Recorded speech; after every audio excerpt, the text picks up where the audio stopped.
As you notice on the podcast titles, I am putting modern human just because this course is on climate and human evolution. And we talked several times about the role of ocean circulation, especially the North Atlantic circulation on European climate, and we talked about El Nino, droughts, agriculture, and so on.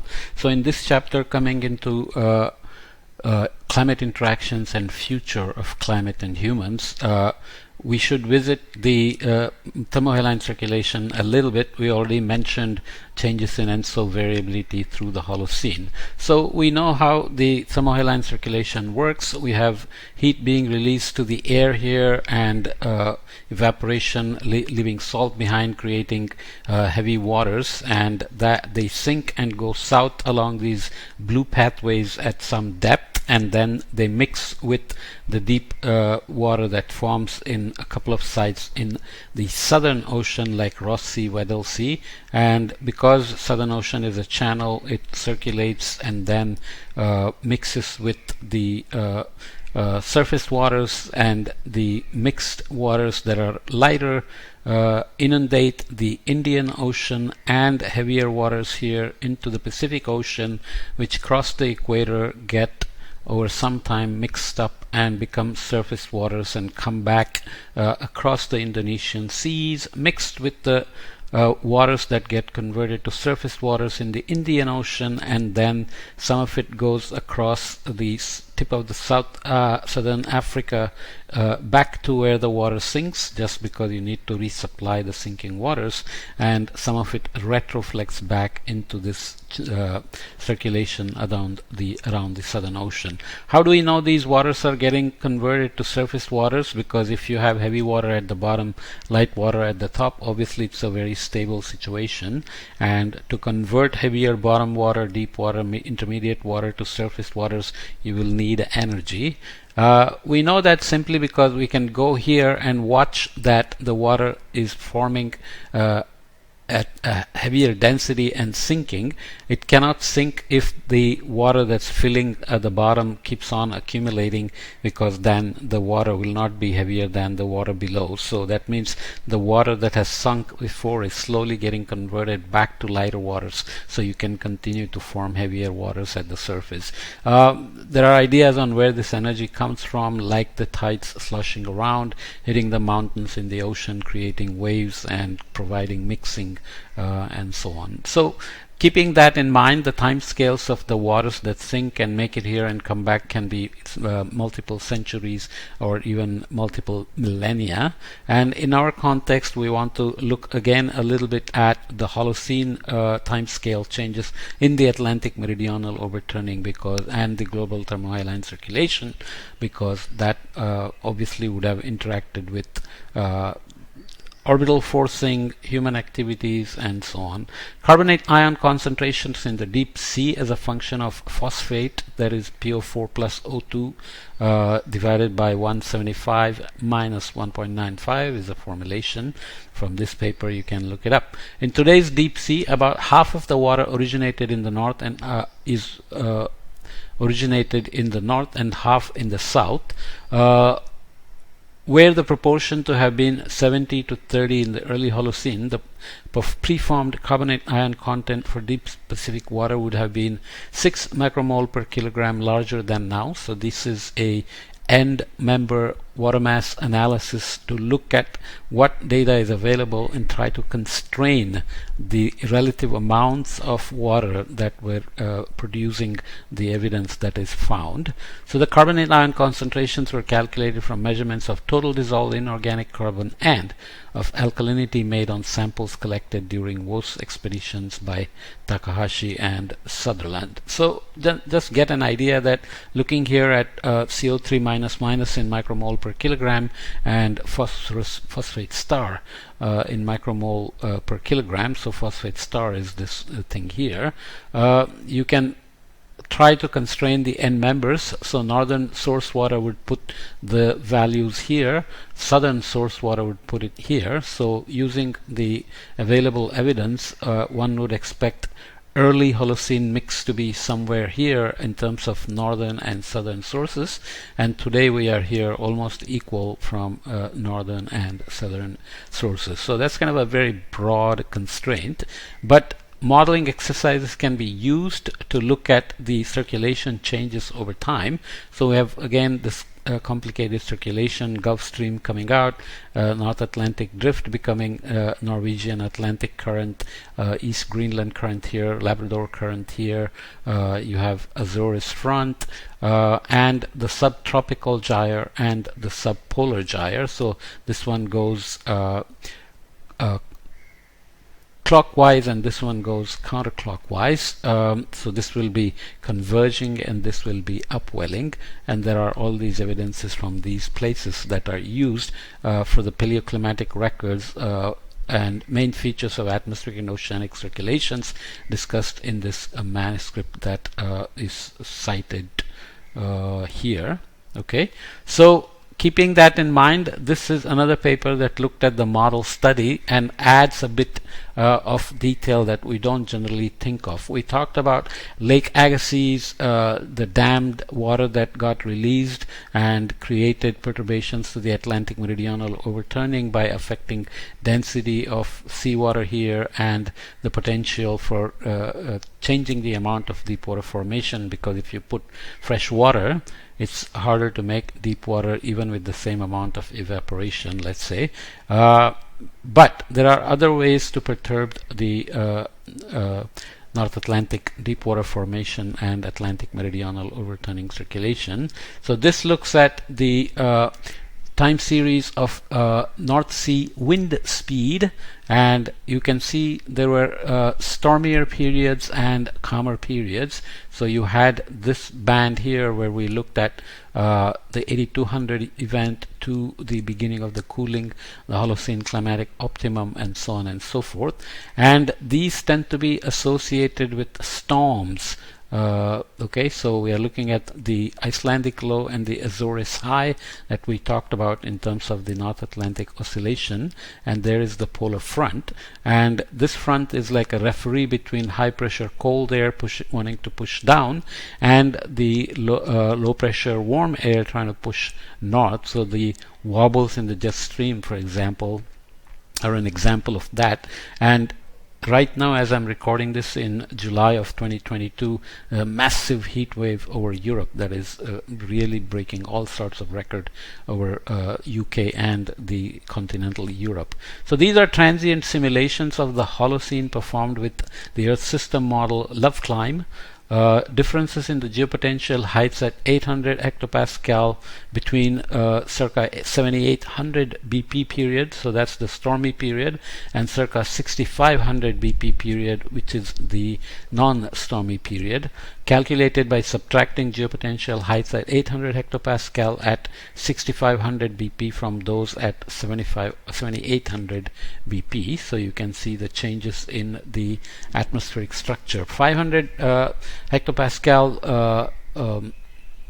the geopotential height of 800 hectopascal, which is somewhat lower in the atmosphere, corresponds to changes in these Icelandic low and Azores high, and potentially to the storm track as well, between the stormy period and the calm period, or the non-stormy period. So in B it's the same as A, but at 500 hectopascal, so upper level or mid tropospheric circulation, which tends to be a good indicator of mid-latitude weather systems as well. So you can see that high geopotential height means warmer air, high low pressure, and this is colder temperatures and high pressure. So you can imagine the pressure gradient and the steering of the air masses and the cyclones and so on. The mean over the last 12,000 years is taken as reference, and D is the conceptual drawing of the configuration of atmospheric pressure center on the North Atlantic during periods of enhanced storminess activity. Red and blue lines display hypothetical configuration of the extent of the Azores high and the polar vortex during periods of increased and decreased storminess in the North Atlantic. Okay, vortex cells schematize cyclonic perturbations. The main idea is that the deep water formation here, Mike Spall has done some nice work which shows that the evaporation that we keep talking about for the formation of deep water formation, for the formation of deep water, is also related to the storminess here, because the gustiness, the wind speeds increase the evaporative losses, and salinity increases, density increases, and so on. So storminess is obviously important for ocean circulation as well as for the climate over the European side over there. Coming back now to, that's kind of a brief introduction to how ocean would have responded. There are many other ideas about how North Pacific gyre circulation changed, how changed ENSO variance during the Holocene would have resulted in circulation changes over other parts of the world, including including the Gulf Stream and the Atlantic Meridional overturning, teleconnections to the polar regions, and so on and so forth. Coming to modern period now again, the heat uptake by the ocean is almost 93% of the additional energy that is being created by increased greenhouse gases that's responsible for global warming. So looking at the relative amount of change in heat energy imbalance between 1971 to 2018, and the numbers in the parentheses here are 2010 to 2018 to show the acceleration of these changes. Incoming solar radiation there, total heat gain in the system is 358 plus minus 37 zeta joules. That corresponds to imbalance of 0.47 plus minus 0.1 watts per meter squared, which has gone up to 0.87 for the 2010 to 2018 period because of the acceleration of CO2 and other greenhouse gases. This is about required CO2 reduction for hitting some of the global warming targets, which I won't get into. So we are trying to balance the incoming solar radiation with the outgoing long wave radiation. And the additional energy that's trapped by the increased greenhouse gases is going to be distributed between the atmosphere, which is 1% between 71 to 2018, but 2% over 2010 to 2018. So warming is accelerating. Atmosphere has very low heat capacity, so it keeps very little of the energy. The modulation of the warming comes from the ocean, taking up here 89% of the total energy gain. 0 to 700 meters takes up 52%, 700 to 2000 meters is taking up 28%, and greater than 2000 meter depths are taking up 9%, and you can see those numbers have remained approximately same in the ocean, which is a good thing, because if ocean begins to lose its ability to take up the heat and CO2, we're going to be in trouble. Some energy is lost to melting the cryosphere, and of course land contributes a little in terms of energy imbalance or balance of energy as well. So that means ocean is getting warmer and acidified. This is an estimate from Chris Sabine and the gang from 2004, so it's a bit old, about anthropogenic CO2 in the water columns of the ocean in moles per meter squared, and you can see the numbers where it is reddish. There is more of the CO2 going into the ocean, so subtropical gyre and the Gulf Stream region here are taking up a lot of the CO2, and the Southern Ocean, stormy Southern Ocean region is a good sink of ocean CO2 into the ocean, which is very important, because if climate change begins to reduce the efficiency of these CO2 sinks, again global warming will accelerate. So you can see where the circulation affects the oceanic CO2 uptake, and there are also relations to the thermohaline circulation. So looking at the transect through the Atlantic here, you can see the penetration of anthropogenic CO2 whereas in the Pacific it's the subtropical gyres which are mostly symmetric, and you can also see the deep water formation and CO2 going deeper here. And in the Indian Ocean, the subtropical gyre is only in the south, because in the north we have monsoonal circulation and not so much of a gyre circulation. So ocean circulation, deep water formation, and convergence and downwelling of course have an impact on where the anthropogenic CO2 goes into the ocean. But the bigger impact also is that there is immediate impacts on the buffering ability of the ocean. So as we have talked about before, ocean can dissolve a lot of CO2, and it doesn't get easily saturated because the CO2 plus H2O that produces H2CO3 splits into HCO3 minus plus H plus, and then HCO3 minus splits into CO3 minus minus plus H plus.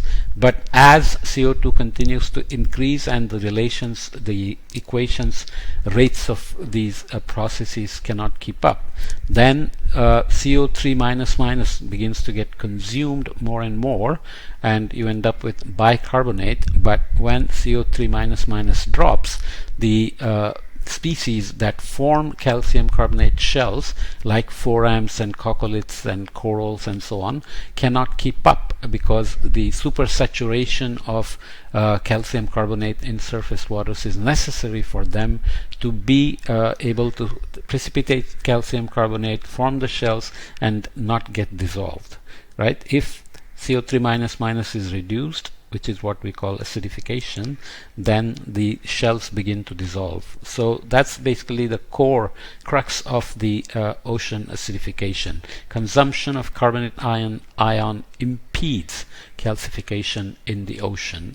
So here is some results that include historic increases in HCO3 minus in micromoles per kilogram, and in terms of CO2 increase, and the resulting pH decrease, and the CO3 minus minus decrease. Okay, so this is of course the projections, and ocean which has maintained the pH for millions of years in the range of 8.1 to 8.2 can drop way below that very quickly if we continue to emit CO2 like this, and CO3 minus minus gets consumed like this. Okay, so this is the mixed layer, mixed surface layer pH over I think basically the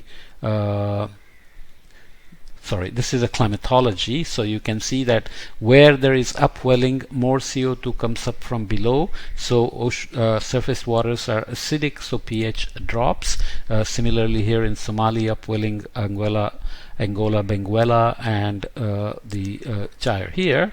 But where there is subtropical gyres, convergence, CO2 uptake, pH drops. So I hope I have this right. Acidic waters, low pH, and where there is less CO2, there is higher pH, more basic waters. Fairly clear. Okay, so let's not get confused about that. In fact, Ralph Keeling, son of David Keeling, who started this CO2 curve, CO2 measurements at Mauna Loa, has been measuring oxygen and pH as well.